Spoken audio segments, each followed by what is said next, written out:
Carbondale not only looks at abortion as a woman's right, but I also think that they look at this as a way to boost money for the city.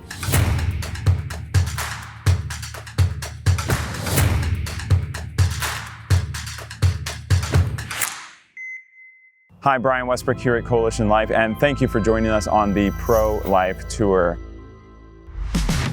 It's our first day, we're out and about, and we are heading down to Carbondale, Illinois as our first stop. Before we leave town, we stop for a blessing and prayers, and ultimately asking God to join us along this journey.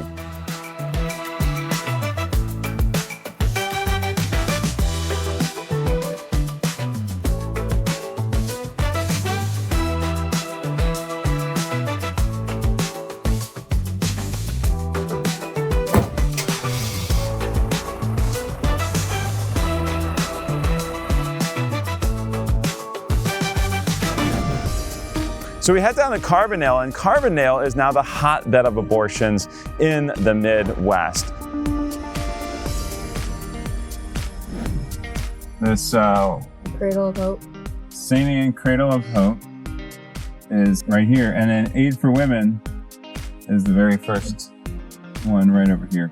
We came down here probably 6 months ago, and I was like, that would be perfect for Aid for Women, and we told them about it, and sure enough, they made it happen. So there are now 3 abortion facilities after the Dobbs decision who have set up shop because they were invited by the abortion industry to come and set up shop there in Carbondale, Illinois. And we responded, and we brought a great crew to Carbondale. And so we're super excited to be able to join with Meghann and see what she has to say about what's happening in Carbondale.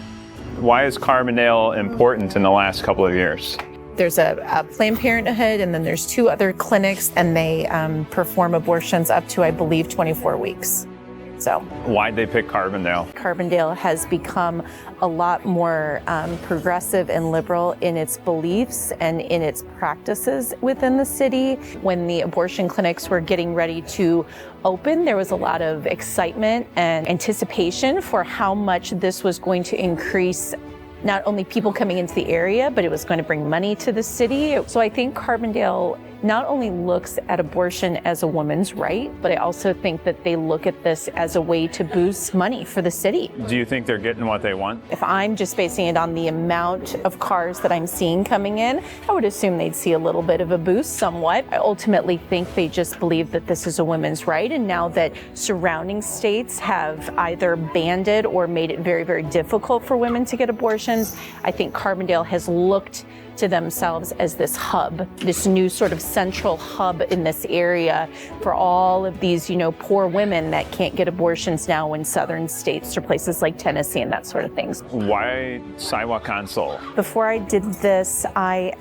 was a volunteer for an organization called Loveline, and I've enjoyed that, really enjoyed that. In the midst of that, seeing Carbondale get these abortion clinics, and I thought, man, if I could do something at home with pro-life, that would be awesome. God made a way one day. Coalition Life came up in Carbondale, and it was so refreshing to know that there was an organization that was putting feet on the ground, people that were trying to connect with these women.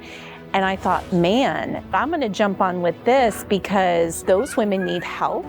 And that was just an open door that God made, and I'm so grateful to have found it. Why support Coalition Life? I took a lot of time prior to joining Coalition Life, get knee deep in understanding what this movement is. What does it really mean to be pro-life? What does it really mean to be anti-abortion, right? I did not know about the sidewalk counseling. I just wanted to help a ministry that was trying to help women. And so when I got on with Coalition Life, like that last line of defense, like these women are going into a fire, right? Yeah. And you're the last person that can help them and say, please turn around, come with me, go this direction, we can help you, it's okay.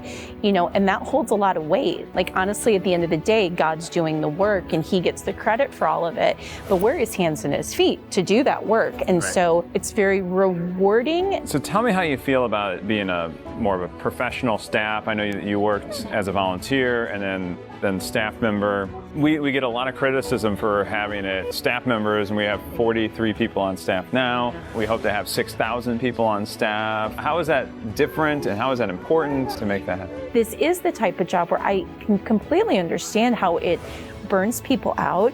You certainly aren't loved the whole time you're out there, right? I mean, you certainly are demonized, yelled at, all sorts of things. And so, not that the money makes that better or easier, but I think it helps with retention. It helps. And I mean, you're in an economy now where people need, things are getting more and more expensive. So to be able to do something that can provide, for your family in many ways, but also do something that's not only valuable, but it's eternally valuable.